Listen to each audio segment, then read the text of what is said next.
Si toi aussi tu as des problèmes de reporter ce que tu devrais faire au lendemain, tes projets, tes rapports, tes objectifs, à chaque fois tu le remets à demain. Sache que tu n'es pas la seule personne qui est dans ces genres de problèmes. En fait, cela s'appelle de la procrastination. La procrastination peut se définir comme étant le fait de remettre les choses prévues faire aujourd'hui au lendemain. Si tu me découvres à travers cette vidéo pour la première fois, n'hésite surtout pas de t'abonner et si tu es encore gentil, de lâcher beaucoup de likes. Sans plus tarder, mesdames et messieurs, nous allons parler donc de la procrastination aujourd'hui. On va voir ses causes, mais on va également donner les solutions afin donc d'arrêter la procrastination. Vous savez, dans la vie, beaucoup de gens ont des objectifs. Chaque nouvelle année, ils planifient des choses. Ils se disent, ils vont faire ceci, ils vont faire cela, mais à la fin de l'année, ils se rendent compte qu'ils n'ont pas fait. Ou bien ils ont fait juste la moitié. Tout ça, c'est dû à quoi selon vous? Tout ça est dû à la procrastination. Avant de donner la solution pour arrêter la procrastination, essayons d'abord de voir quelles sont les causes de la procrastination. Parmi les causes de la procrastination qu'on peut citer, nous pouvons dire la peur. La peur de l'inconnu, la peur de l'échec, la peur de ne pas parfaire le travail, la peur donc de ne pas être à la hauteur de vos tâches, de vos objectifs, la peur de l'inconnu. C'est ça au fait. Mais également parmi les autres causes de la procrastination, nous avons aussi les excuses. Les excuses, comme le fait de dire non, aujourd'hui je suis fatigué, vous avez programmé d'aller visiter une personne, vous dites non, aujourd'hui je suis fatigué ou bien j'ai d'autres choses à faire, vous remettrez ça au lendemain. Ou bien vous avez prévu donc d'écrire, de finir votre rapport pour remettre à votre boss le lendemain, vous dites que non, là actuellement vous êtes fatigué, vous ne pouvez pas le faire. Vous trouvez des excuses. À chaque fois que vous avez une chose à faire, vous trouvez des excuses qui vont causer donc la procrastination dans votre vie. Les autres causes de la procrastination, nous pouvons citer également le désordre dans l'organisation. Une personne qui n'est pas ordonnée dans ses emplois de temps, une personne qui ne planifie pas son emploi de temps normalement, il va se retrouver à procrastiner. Donc voilà en quelque sorte quelques causes de la procrastination que j'ai énumérées. Mais cela ne veut pas dire que c'est seulement ça les causes. Il y en a plein et il y en a plusieurs sortes de procrastination. Mais cependant, puisque vous avez déjà l'idée sur quelques causes de la procrastination, comment donc arrêter cette procrastination? En fait, c'est ça le but de la vidéo. Pour arrêter la procrastination, il y a plusieurs étapes à suivre. En fonction des personnes et en fonction de vos problèmes et en fonction des causes qui vous poussent à procrastiner. Donc, parmi les conseils, d'abord, la première des choses à faire, c'est d'abord de se programmer, de respecter son programme, d'avoir un agenda, une liste des tâches, de préférence à le faire avant d'aller se coucher. Donc, vous organisez la journée du lendemain avant de vous coucher. Comme ça, dans votre tête, tout est classé, tout est bien réglé. Une fois que vous vous levez le matin, vous savez déjà ce que vous allez faire. Ou bien au plus tard, lorsque vous vous réveillez le matin, prenez une feuille et vous essayez de programmer votre journée. Et en planifiant votre journée, il est important de noter ceci. Vous savez, l'être humain a plusieurs catégories de tâches. Il y a les tâches qui sont importantes et urgentes. Il y a les tâches qui sont importantes, non urgentes. Il y a des tâches qui sont urgentes, mais pas importantes. Et il y a des tâches qui sont non urgentes et non importantes. La plupart des procrastinateurs, eux, vous allez donc constater qu'ils se focalisent plus sur les tâches non urgentes et non importantes. Pourquoi? Parce que c'est facile. Et vous savez, l'organisme d'un être humain aime les choses qui aiment se sentir à l'aise. L'organisme d'une personne n'aime pas la pression. Voilà pourquoi, la plupart du temps, au lieu de faire quelque chose qui est importante et urgente, vous vous retrouvez à faire des choses qui sont ni importantes, ni urgentes, comme le fait donc de feuilleter, d'aller surfer sur les réseaux sociaux sans but. Vous êtes en train de voir, de faire défiler les pages, de trouver, de voir la vie des gens en perdant votre temps. Alors qu'à ce moment précis, normalement, dans votre emploi de temps, vous aviez peut-être, je ne sais pas, un rendez-vous avec un client, ou bien vous devriez terminer un rapport. Donc voilà le problème de l'être humain. Il fuit ce qui est difficile pour faire ce qui est facile. C'est dans le subconscient, en fait, de l'être humain. C'est l'aspect psychologique. Donc, une fois que vous aurez établi ces 4 catégories de tâches, essayez donc de faire tout de votre possible pour vous occuper de la première catégorie qui est le cas urgent et importante. C'est primordial. Après, vous suivez selon les ordres que j'ai cités précédemment. Parmi les autres solutions que je pourrais vous donner, n'est-ce pas? Ne faites pas plusieurs choses à la fois. S'occuper d'une seule tâche à la fois. Pourquoi? Parce qu'une personne qui s'occupe de plusieurs tâches à la fois, elle ne sera pas donc concentrée et elle ne va pas donner le mieux possible de son soi. Du coup, concentrez-vous sur une chose. Et pour vous aider à vous concentrer, vous pouvez utiliser la méthode de Pomodoro. C'est quoi la méthode de Pomodoro? La méthode de Pomodoro, c'est le fait d'utiliser 25 minutes de concentration maximum.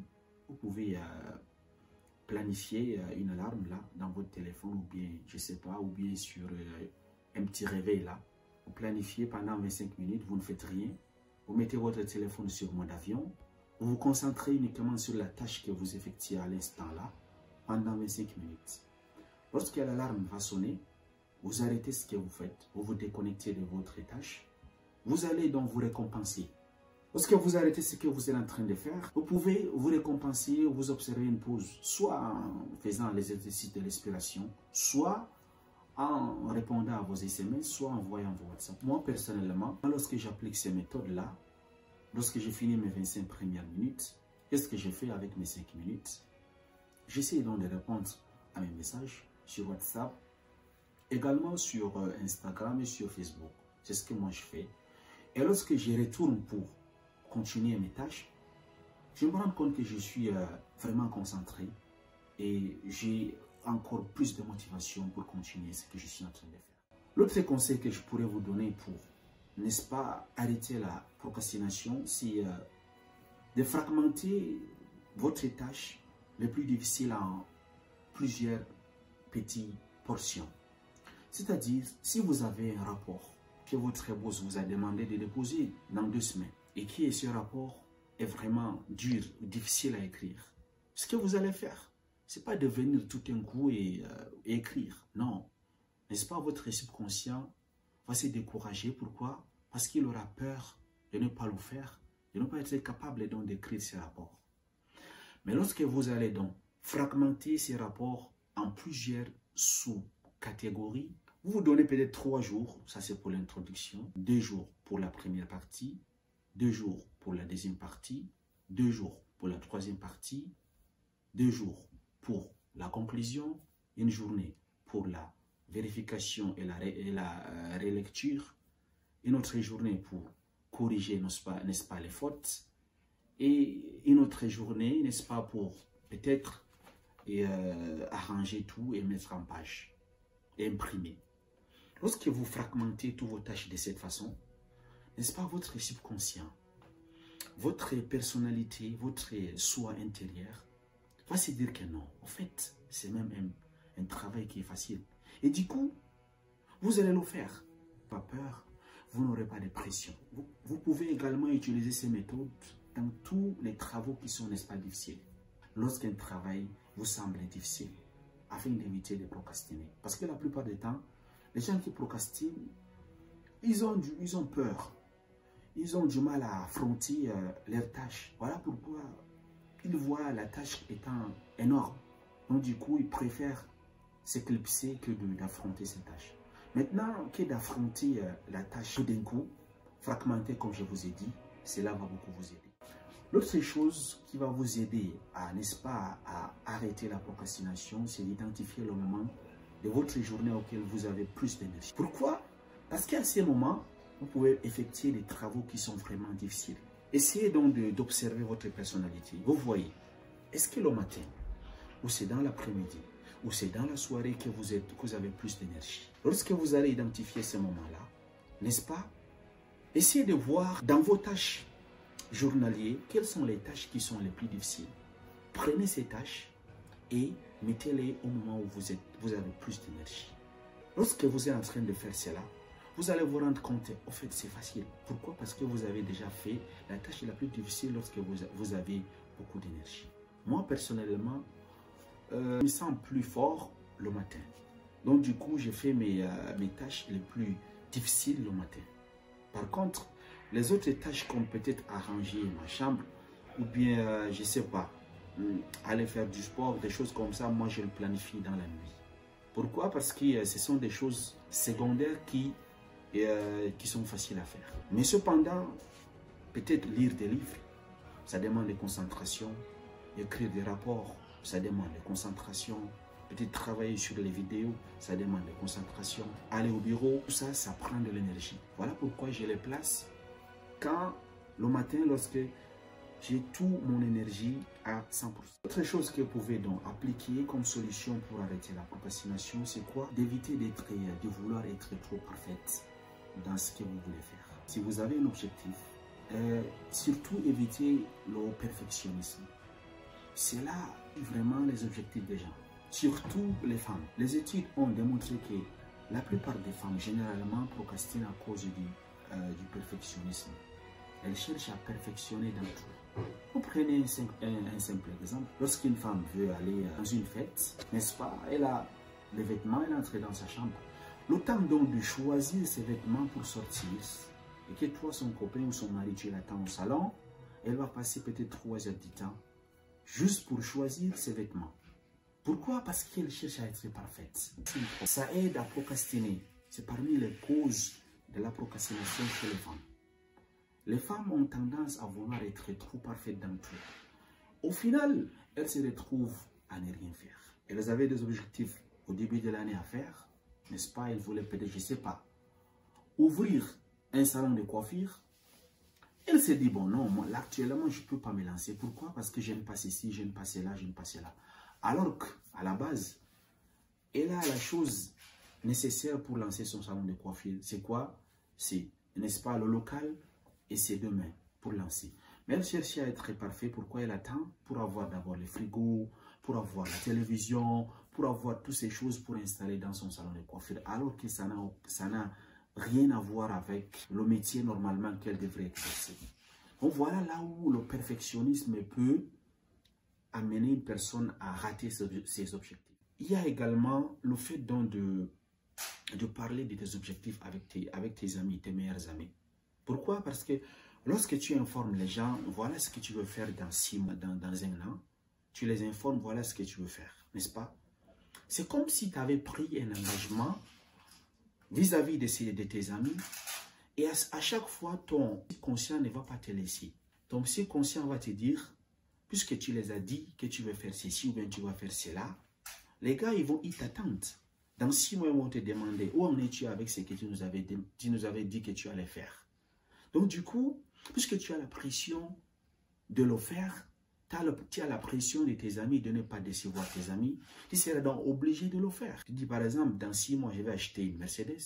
Dans 6 mois, je vais lire peut-être 100 livres. N'est-ce pas? Si dans 6 mois, tu ne le fais pas, tu vois, donc ton subconscient va te juger. Grâce à ces jugements, grâce à ces pressions-là, tu vas te retrouver en train de vouloir tout faire pour, n'est-ce pas, arriver à ton but. Surtout pour les gens qui sont avancés dans la procrastination, on les appelle les procrastinateurs chroniques. Dans ce cas, moi je vous exhorte et je vous conseille d'aller voir un expert, un spécialiste dans le domaine, la psychologie, n'est-ce pas? Vous allez causer ensemble.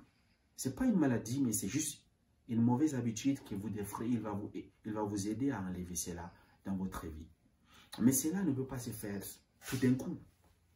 Tout comme la drogue, tout comme le tabac, tout comme les autres, des fois on ne peut pas se débarrasser facilement.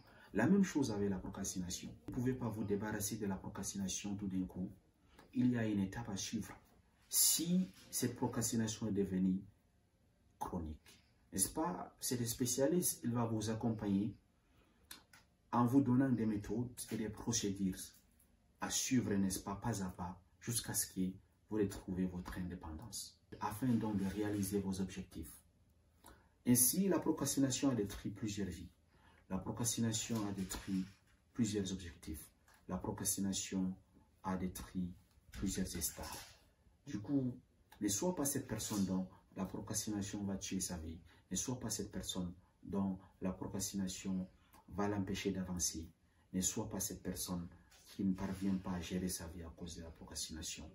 Prends ta vie en main, cherche des solutions, applique tout ce que je t'ai dit dans cette vidéo. Tu vas voir, ta vie changera et tu vas me le dire dans la vidéo. Si parmi vous d'ailleurs, il y a déjà des personnes qui ont déjà eu affaire à la procrastination, n'hésite pas à nous raconter comment est-ce que ça s'est passé, comment est-ce que vous avez fait pour vous débarrasser de cette procrastination. Si parmi vous, il y a des gens encore qui luttent contre la procrastination, qui fait face à la procrastination en ce moment, dites-nous en commentaire comment est-ce que ça se passe. Qu'est-ce qui a donc fait le déclic jusqu'à ce que vous commenciez à procrastiner dans votre vie? Dans quoi procrastinez-vous? Dites-nous en commentaire, partagez avec nous. Peut-être parmi vous, il y a des gens qui vont vous aider avec des solutions. S'il y a d'autres personnes qui ont d'autres solutions pour pouvoir permettre aux autres d'arrêter la procrastination, dites-nous en commentaire, madame et monsieur. Nous voici donc arrivés à la fin de cette vidéo. Si la vidéo t'a plu, n'hésite pas à lâcher des likes, t'abonner et partager avec tes amis. Merci, ciao, à plus.